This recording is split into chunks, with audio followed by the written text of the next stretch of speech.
Antes de nós entrarmos então nessa meditação a essa primeira carta, eu queria fazer uma introdução. Essa introdução ela vai servir para todas as outras cartas que a gente vai ver então nesses próximos encontros em que eu estiver ministrando. O livro de Apocalipse, ele foi escrito por volta do ano 96 depois de Cristo. Nesse período, João provavelmente já era o último apóstolo vivo. Todos os que vieram até então haviam sido martirizados, mortos. João foi o único que sobreviveu até esse período. Porém, para nós entendermos o conteúdo que Jesus vai direcionar a essas 7 igrejas, a essas 7 cartas, nós precisamos pelo menos ter um conhecimento geral do contexto histórico do qual essas igrejas estavam inseridas. Nessa introdução eu queria falar para vocês um pouquinho do contexto histórico. Quando Jesus é assunto aos céus, ele sobe aos céus, e os discípulos agora são revestidos pelo Espírito Santo para pregar a palavra, e eles saem pregando a palavra, eles ficam pregando só em Jerusalém.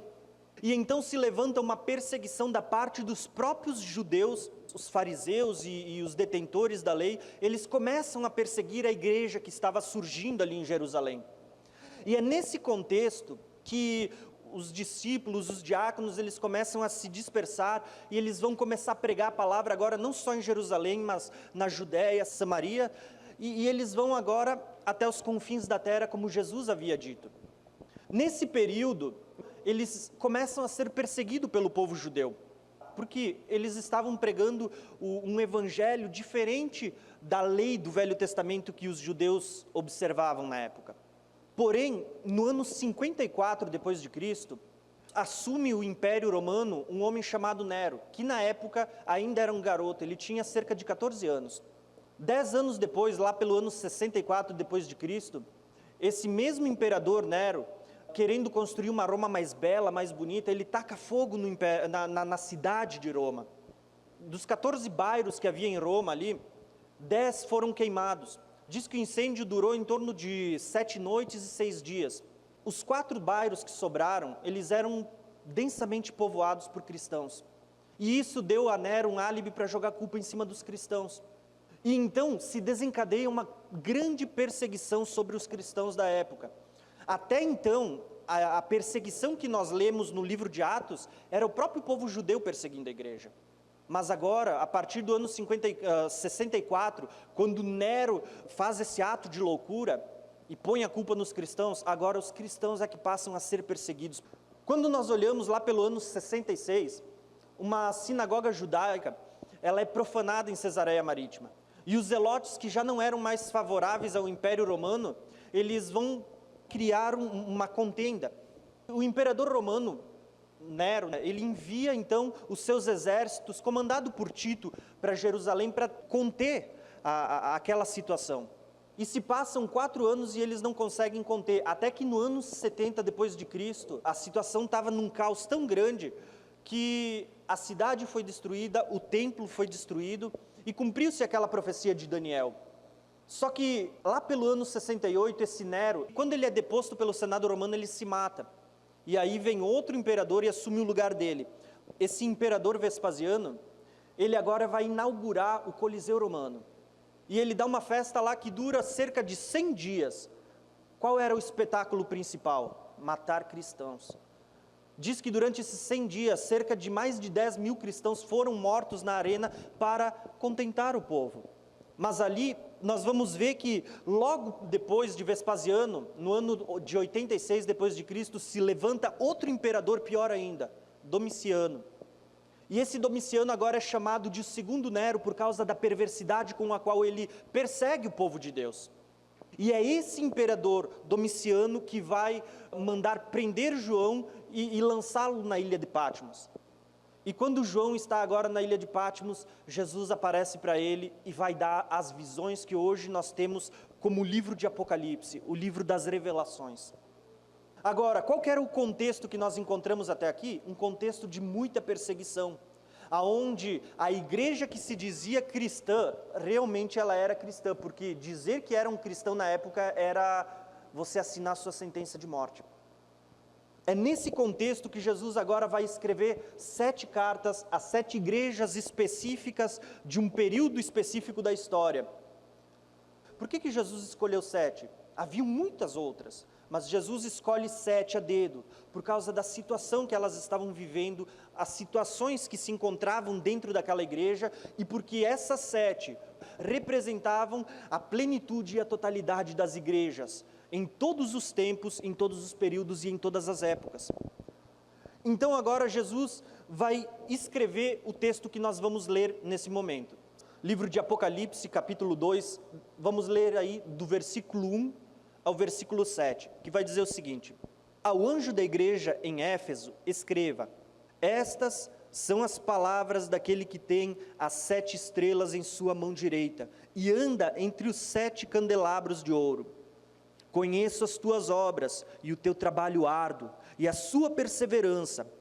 Sei que você não pode tolerar homens maus, e que pôs à prova os que se dizem ser apóstolos, mas não são, e descobriu que eles eram impostores.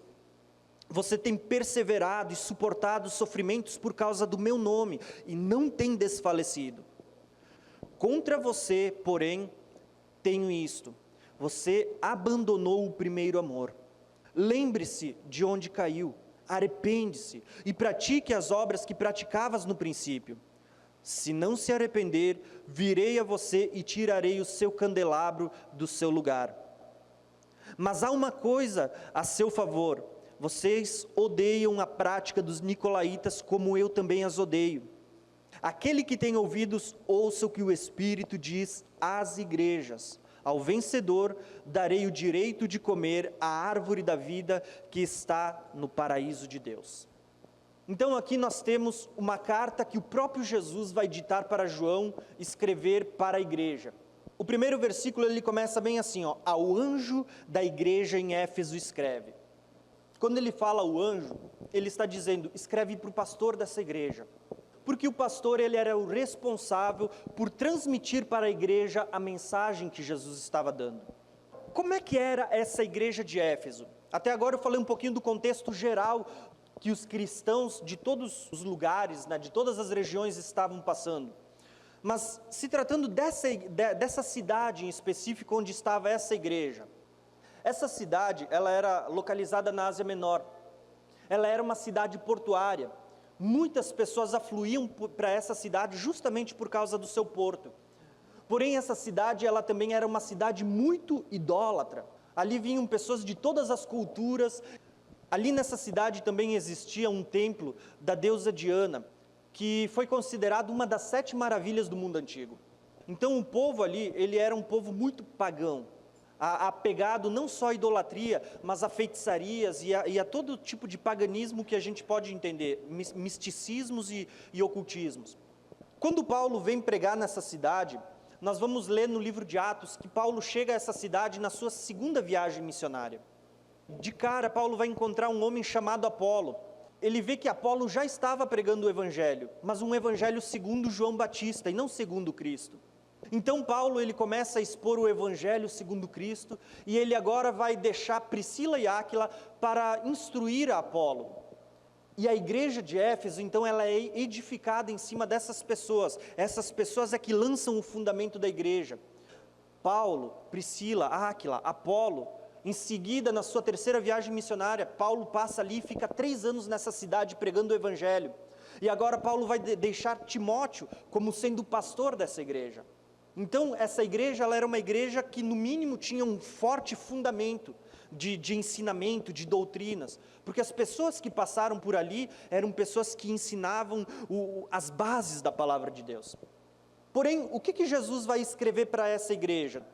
No versículo 1, então, Jesus vai dizer assim: ao anjo da igreja em Éfeso, escreve: estas são as palavras daquele que tem as 7 estrelas em sua mão direita.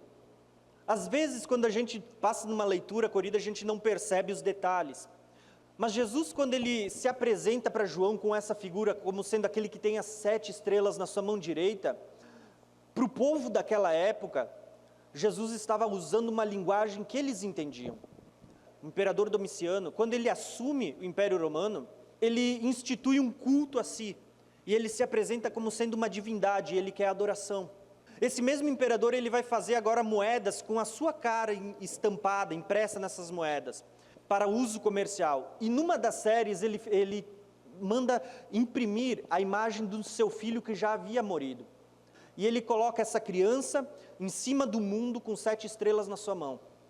Ele não só dizia que ele era uma divindade, que ele merecia adoração, como ele dizia que o seu filho também era uma divindade. E quando Jesus aparece para essas 7 igrejas, e agora vai se apresentar assim para essa igreja em específico, como aquele que tem as 7 estrelas na sua mão, o que Jesus está dizendo para essa igreja? Jesus está dizendo, vocês vivem num lugar onde esse homem diz que ele é uma divindade, que ele merece adoração, que ele tem o domínio nas suas mãos. Jesus está dizendo, eu sou a verdadeira divindade. Eu sou aquele que realmente merece ser adorado por vocês. Eu sou aquele que tem o domínio e o controle sobre as minhas mãos. Agora, quando Jesus continua escrevendo, ele vai dizer assim que estas são as palavras daquele que tem as 7 estrelas na sua mão direita e anda entre os 7 candelabros de ouro. Isso aqui é apenas uma introdução de como Jesus está se apresentando para a igreja, antes de escrever o conteúdo da carta. Quando Jesus diz assim, eu sou aquele que anda entre os candelabros, nós precisamos entender que o livro de Apocalipse ele foi escrito por meio de figuras de linguagem, por meio de símbolos. Quando Jesus usa a figura de um candelabro, Jesus estava falando das igrejas. Se você ler Apocalipse 1, versículo 20, você vai ver o mistério do que são as 7 estrelas e o que são os 7 candelabros. Vai dizer lá que as 7 estrelas são os pastores, os anjos da igreja. E os 7 candelabros são as igrejas. O que Jesus estava dizendo? Eu sou aquele que tem os pastores nas minhas mãos. Os líderes da igreja estão nas minhas mãos. Sou eu que tenho o controle e o domínio sobre a vida deles. Jesus estava dizendo, e eu sou aquele que anda no meio das igrejas. Eu sou aquele que permanece no meio das igrejas. Só que aqui eu aprendo algo muito importante.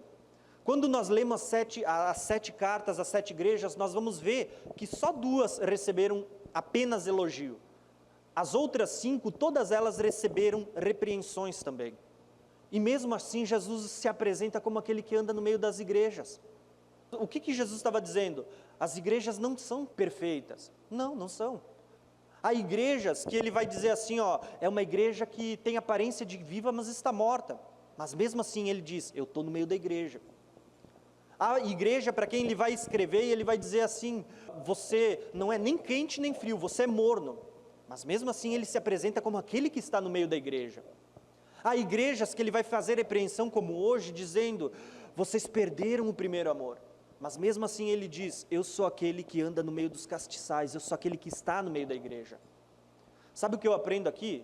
Que independente da situação da igreja, mesmo que ela precise ser exortada, Jesus ainda está no meio da igreja, em todo o tempo. É o que ele afirmou quando ele estava aqui na terra. Jesus disse, onde estiverem 2 ou 3 reunidos no meu nome, ali eu estarei. Jesus disse assim, lá em Mateus, vocês vão por todas as nações fazendo discípulos, batizando-os em nome do Pai, do Filho e do Espírito Santo, e ensinando eles a obedecer os meus ensinamentos, e eu estarei convosco até o fim dos tempos. Jesus prometeu que ele estaria com a sua igreja até o fim dos tempos, que aonde tivessem 2 ou 3, por menor que seja a igreja, ali ele está. E aqui Jesus está dizendo, não importa se a igreja ela é perfeita ou não, a maioria delas recebeu repreensão, tinha coisas para ser corrigida, mas ainda assim Jesus afirma que estava no meio das igrejas. Sabe o que eu entendo com isso? Que independente da análise que nós formos fazer dessa congregação do dia de hoje, Jesus está no nosso meio. Independente de nós merecermos apenas elogios, apenas repreensões ou quem sabe os 2, Jesus está no nosso meio em todos os tempos e vai permanecer. Depois de Jesus fazer essa introdução à igreja, agora Jesus vai começar o conteúdo da carta. E Jesus começa com elogios. E antes mesmo de ler, eu já tenho um aprendizado muito grande aqui. Às vezes, quando a gente vai falar algo para as pessoas, nós conseguimos olhar apenas o lado ruim das coisas. A gente consegue ver apenas os defeitos das pessoas. E Jesus, quando ele olha para essa igreja, mesmo vendo os defeitos, Jesus começa exaltando as qualidades. Jesus começa mostrando para eles que o objetivo da exortação que viria não era destruir com aquela igreja, não era acabar com ela. Jesus estava dizendo que ele queria edificar a igreja, que a exortação que viria é porque ele queria o bem da igreja. A partir do versículo 2, Jesus vai começar trazendo alguns elogios, alguns reconhecimentos, e Jesus começa dizendo assim, conheço as tuas obras. Jesus está aqui apresentando a sua onisciência, aquele que tem todo o conhecimento. Jesus está dizendo, eu conheço as tuas obras, para aquela igreja. Mas isso serve para nós hoje, porque essa carta é para as igrejas de todos os tempos. Ele está dizendo, eu conheço as tuas obras, eu sei o que você tem feito. E o interessante é que quando a gente fala disso, a gente tem que entender que Jesus conhece tantas coisas boas que a gente faz, o nosso trabalho, o labor, o nosso envolvimento com o reino. Mas Ele também conhece as coisas ruins, as coisas ocultas, aquilo que o marido não sabe, a esposa não sabe, os pais não sabem, o pastor da igreja não sabe, os líderes da igreja não sabem, Jesus sabe. E aqui ele vai então elogiar a igreja por causa dessas obras, e ele vai dizer assim ainda no versículo 2, conheço as suas obras e o seu trabalho árduo. Sabe o que Jesus está exaltando nessa igreja de Éfeso? Jesus está dizendo que essa igreja era uma igreja ativa, uma igreja que trabalhava, uma igreja que pegava firme em prol do reino de Deus, do estabelecimento. E Jesus exalta isso. Ele está dizendo, eu conheço a forma como vocês trabalham, o labor de vocês, como vocês têm manifestado um trabalho árduo em prol do meu reino. Isso é um elogio. E aqui eu quero fazer uma primeira aplicação, uma pergunta para vocês nessa noite. Você não precisa responder para mim, eu quero que você responda apenas para você mesmo. Se Jesus hoje estivesse escrevendo uma carta para essa igreja, assim, específica, ou melhor, se Jesus escrevesse uma carta específica para você, qual seria o conteúdo dessa carta? Ele iria fazer elogios? Ele ia trazer, quem sabe, alguma repreensão? Ele exaltaria o seu envolvimento com o reino de Deus, o quanto você tem pego firme no reino para o crescimento da obra, para cumprir com o chamado de Cristo de ir e pregar o Evangelho? Ou será que ele repreenderia a forma como você tem se disposto a trabalhar pelo reino? Qual seria o conteúdo da carta para você nessa noite? Podem ficar tranquilo, eu passei a semana inteira me perguntando o que Cristo escreveria para mim. Jesus continua escrevendo no versículo 2 ainda, elogiando, e ele vai dizer assim, conheço o seu trabalho árduo e a sua perseverança. A palavra perseverança, que ela vem do grego upomone, que significa ter paciência diante das circunstâncias. Não ter paciência com pessoas, mas diante das circunstâncias. E aqui nós precisamos olhar para o contexto histórico que eu contei para vocês até então. A igreja estava sendo perseguida. Muitos estavam morrendo por não negar a sua fé em Cristo. E sabe o que Jesus está elogiando aqui nessa igreja? Jesus está dizendo, eu conheço a perseverança de vocês, que mesmo diante da morte, vocês não têm negado o meu nome. Então veja que o que Jesus está fazendo é elogiando a igreja por causa da sua perseverança. Mesmo diante das dificuldades, eles permanecem firmes em Jesus. Como é uma carta que serve para todas as igrejas de todos os tempos, nós podemos olhar para nós. Será que hoje Cristo, Ele poderia nos elogiar pela nossa perseverança, pela nossa paciência diante das dificuldades e tribulações? Será que Ele olharia para nós e diria, olha, eu acho que vocês têm que ser mais perseverantes diante das circunstâncias que se levantam no dia a dia? E eu gostaria que dessa noite você pudesse fazer essa análise sobre você mesmo. Será que você pode ser elogiado? Se pode, muito bom. É o caso dessa igreja. Jesus está elogiando eles por causa da sua perseverança, por causa da sua paciência diante das tribulações, das circunstâncias que se levantam. E a grande verdade é que ser cristão não é um mar de rosas. Haverá tribulações, haverá perseguições, haverá circunstâncias em que muitas vezes nós teremos que ser pacientes. E Jesus aqui, Ele está dizendo, eu conheço as tuas obras, eu sei pelo que tu está passando.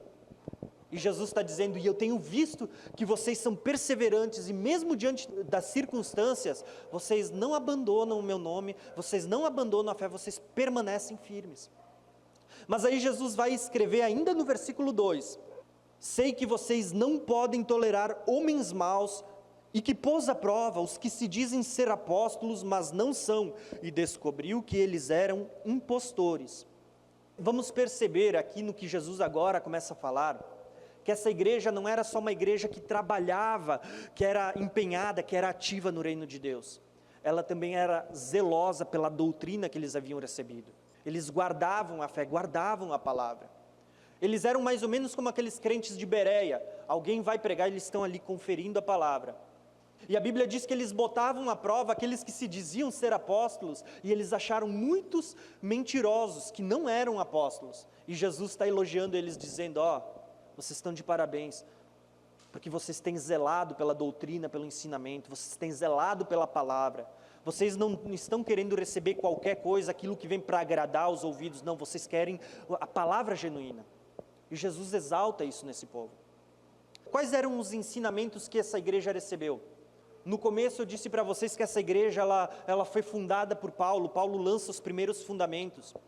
Na terceira viagem missionária, quando Paulo está para sair dessa igreja e seguir a sua viagem, Paulo vai fazer a seguinte admoestação para os bispos que pastoreavam essa igreja de Éfeso: sei que depois da minha partida, lobos ferozes penetrarão no meio de vocês e não pouparão o rebanho. E dentre vocês mesmos se levantarão homens que torcerão a verdade, a fim de atrair os discípulos. Mas Paulo vai dizer para eles assim, por isso, vigiem, lembre-se de que durante 3 anos, jamais cessei de advertir a cada um de vocês disso, noite e dia com lágrimas. Sabe o que Paulo está dizendo antes de sair daquela igreja, né, antes de deixar Timóteo como pastor daquela igreja? Paulo está dizendo para eles: vigiem, porque vai se levantar muitas pessoas que vão tentar torcer a palavra, mesmo no meio de vocês. Vai se levantar pessoas que não têm pena do rebanho e vão querer tirar o rebanho do Senhor. E parece que esse povo guardou essa palavra, ao ponto que quando se levantava pregadores, eles botavam à prova, eles diziam: vamos analisar a pregação deles. Isso é motivo de elogio. Paulo vai escrever uma carta direcionada para essa igreja de Éfeso. E sabe o que Paulo diz nessa carta? Capítulo 4 de Efésios, versículo 14, diz assim, o propósito é que não sejamos mais como crianças levados de um lado para o outro pelas ondas, nem jogados para cá e para lá como todo vento de doutrina e pela astúcia e esperteza de homens que induzem ao erro.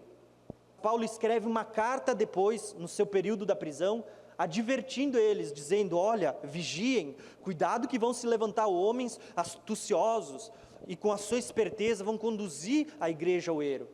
E parece que eles guardaram essas palavras, ao ponto de botar à prova aqueles que se diziam ser apóstolos, e Jesus elogia.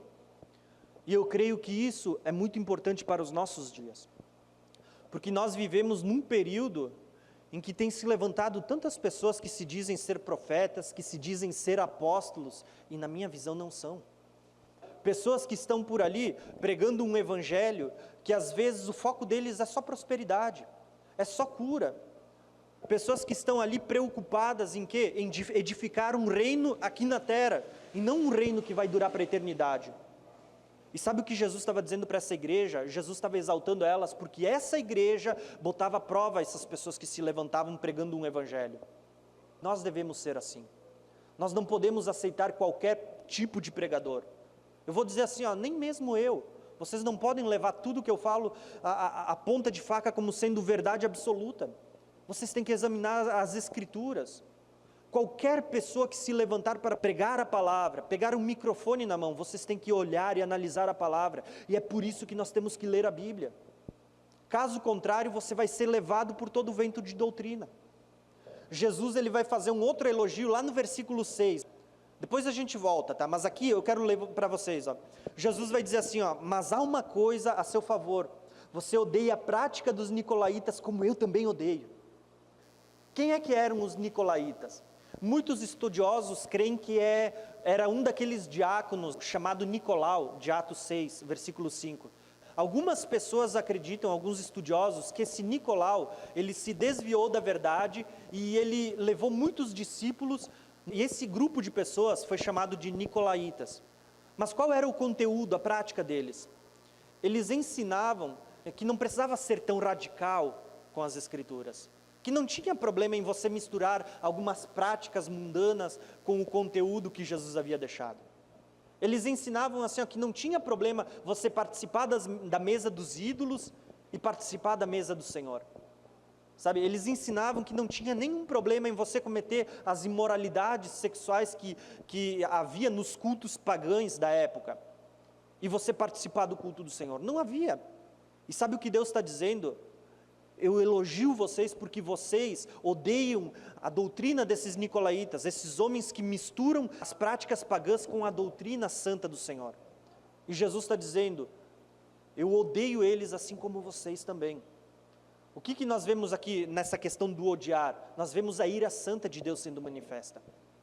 Aqueles que distorcem a palavra, aqueles que acrescentam a palavra mais do que ela é.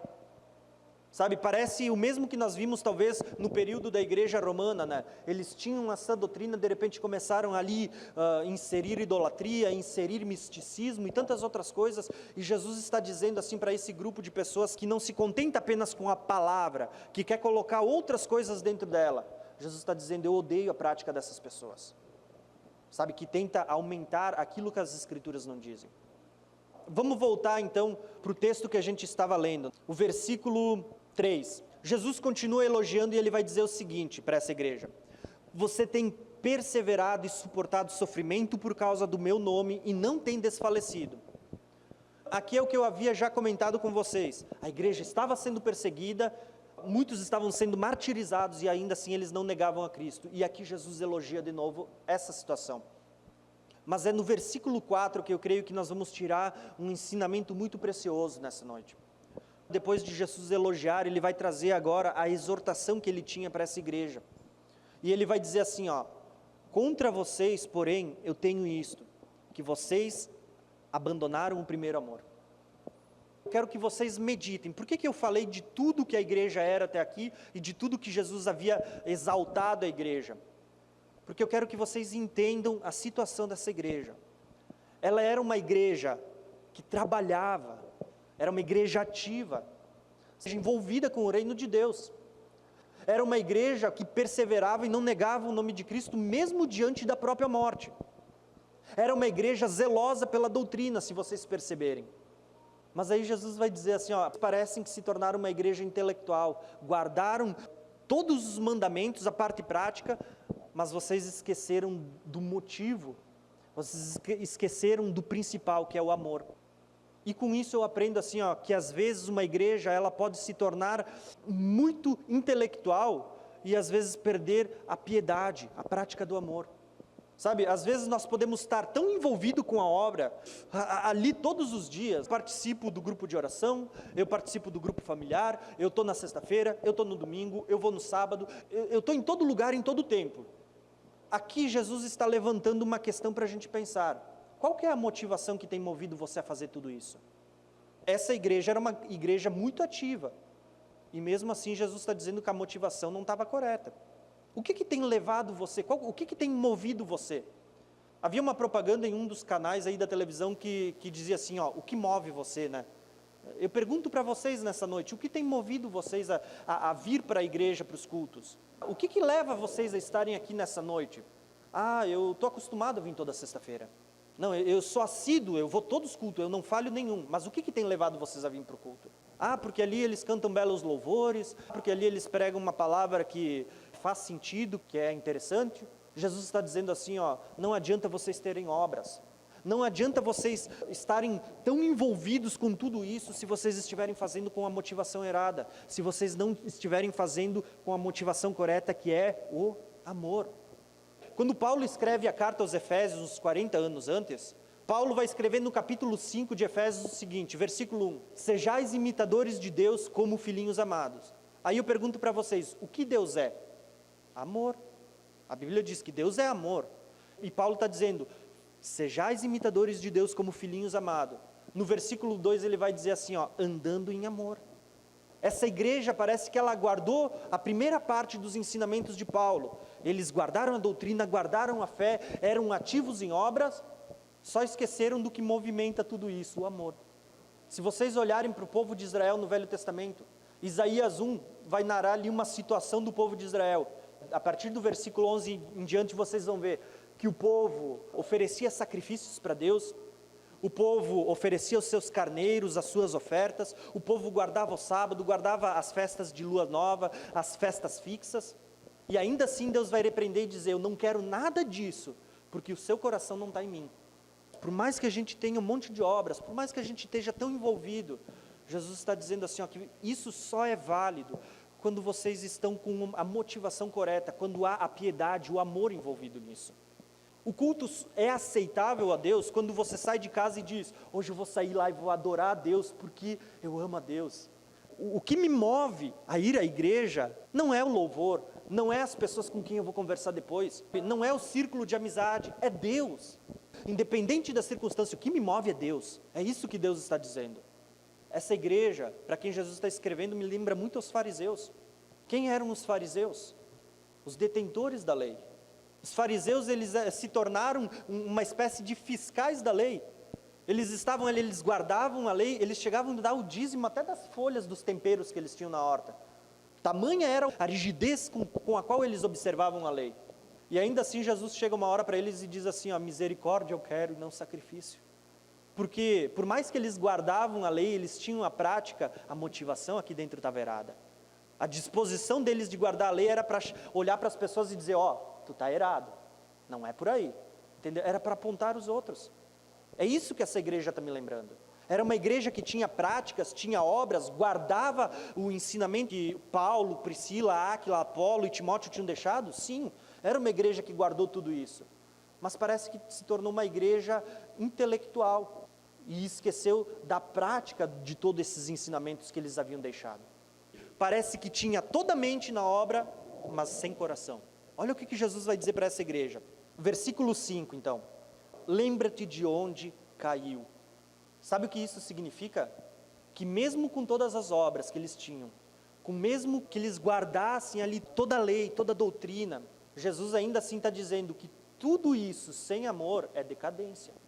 E ele está dizendo assim, ó, lembra de onde vocês estavam e o caminho que vocês fizeram, a decadência de vocês.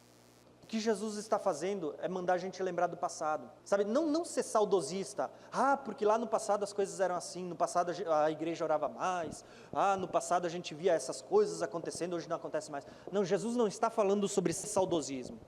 Jesus está dizendo, recordem das práticas que vocês tinham no passado, para que vocês agora possam voltar a fazer as mesmas coisas. O que tinha lá no passado? Vocês oravam mais, por que hoje não oram mais? Eu lia muito mais a palavra. O que te movia a ler a palavra? O amor, o desejo de conhecer a Deus. Olhem para o passado. Olhem o que movia vocês a fazer todas essas coisas. E o que vocês perderam, o que vocês deixaram para trás. E aí, na leitura ainda, Jesus vai dizer então, lembra-te de onde caiu e arrepende-se. Sabe o que é arrependimento? É mudança de mente. Arrependimento, ele significa mudança de direção. E eu vou dizer mais para vocês, o arrependimento ele só é necessário quando alguma coisa está errada. Jesus de maneira nenhuma ia dizer para a igreja que eles precisavam mudar a direção deles se essa igreja não estivesse andando por um caminho errado. Por mais que essa igreja tivesse obras, por mais que eles fossem zelosos com toda a doutrina e toda a fé, ainda assim Jesus estava dizendo, alguma coisa está errada, vocês têm que se arrepender, vocês têm que mudar, não somente de vocês têm que mudar a direção para onde vocês estão andando. Paulo ele escreve no contexto dos dons, capítulo 13, falando sobre amor, né?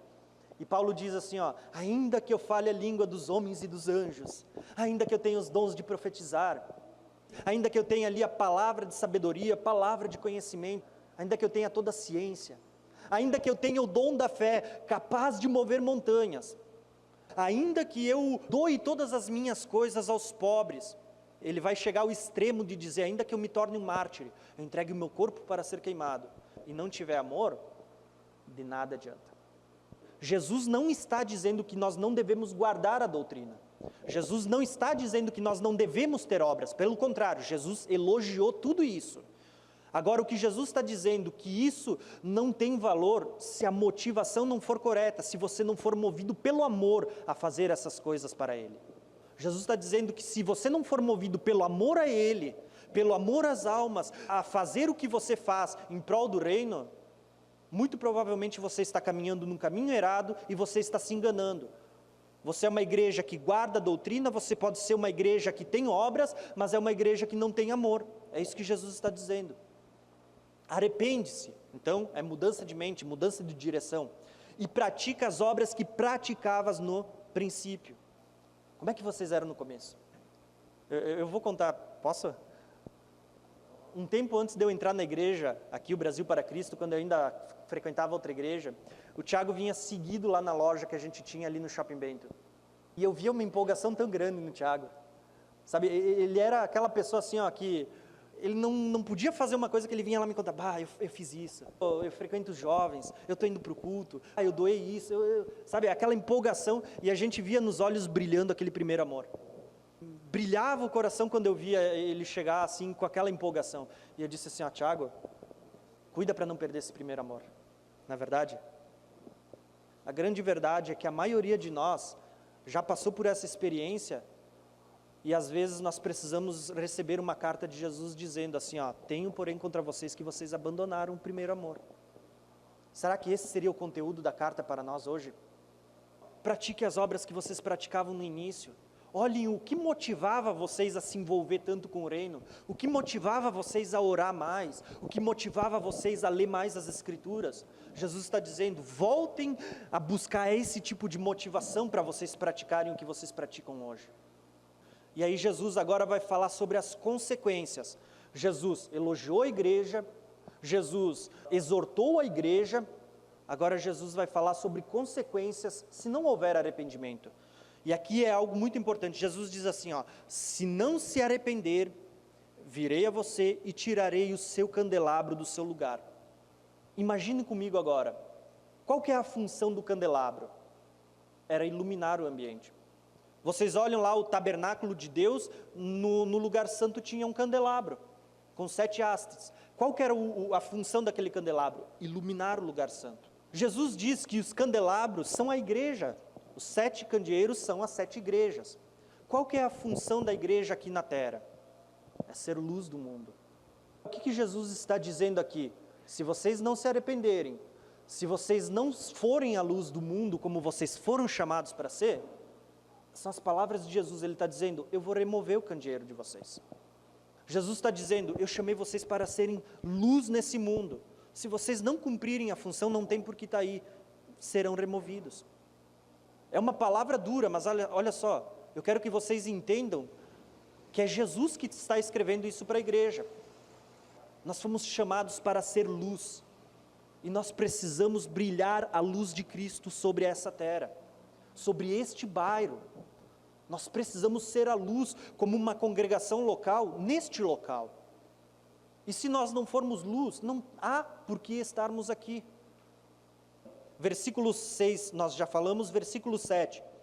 Jesus agora vai fazer 2 coisas. Ele vai continuar dando o último conselho e ele vai fazer uma promessa. Conselho então. Aquele que tem ouvidos, ouça o que o Espírito diz às igrejas. Perceba que Jesus escreveu uma carta para uma igreja, que era Éfeso, mas ele está dizendo para essa carta, preste atenção no que está sendo dito às igrejas, a todas elas. Por que Jesus estava dizendo isso? Porque às vezes dentro de uma igreja nós podemos encontrar pessoas que às vezes estão nas mais diversas situações que foram escritas nessas 7 cartas. Às vezes tem pessoas que você olha e só merecem ser elogiadas pela vida que tem vivido.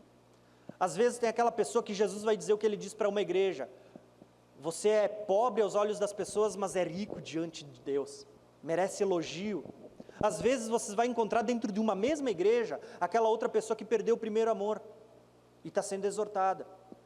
E aí você olha lá na mesma igreja, tem aquela outra pessoa que ela não é mais nem quente nem fria, ela está morna e prestes a ser vomitada. Jesus está dizendo, prestem atenção no conteúdo que vai ser escrito para 7 cartas. O conteúdo que vai ser direcionado a 7 igrejas. E é por isso que eu disse que, a partir de hoje, nas próximas vezes que eu ministrar, eu quero fazer uma exposição das próximas cartas que virão também. Porque o conteúdo de todas elas são específico para os nossos dias, para cada um de nós. E então, depois de Jesus se apresentar para essa igreja, depois de Jesus elogiar o que deveria ser elogiado, depois dele exortar o que precisava ser exortado, depois dele falar das consequências se não houvesse mudança, Jesus agora vai fazer uma promessa. Ao vencedor eu darei o direito de comer da árvore da vida que está no paraíso de Deus. Talvez a gente não entenda a profundidade dessa promessa.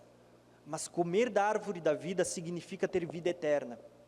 para vocês que guardam a palavra, vocês que são ativos em obra, se vocês consertarem o que precisa ser consertado, se vocês fizerem tudo isso, mas com a motivação correta, com o amor, vocês vão herdar a vida eterna.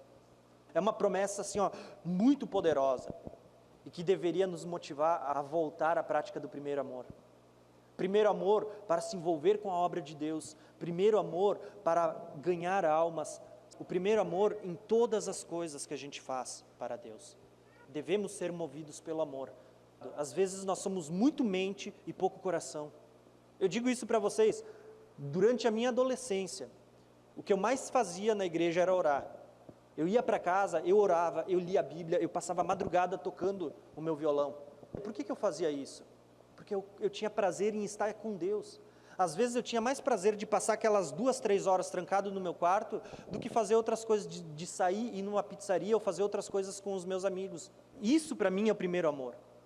Aí eu lembro que quando eu comecei a fazer a faculdade de teologia, ali nós somos bombardeados com tanta informação, é tanta coisa nova chegando, é tanta coisa que é bom.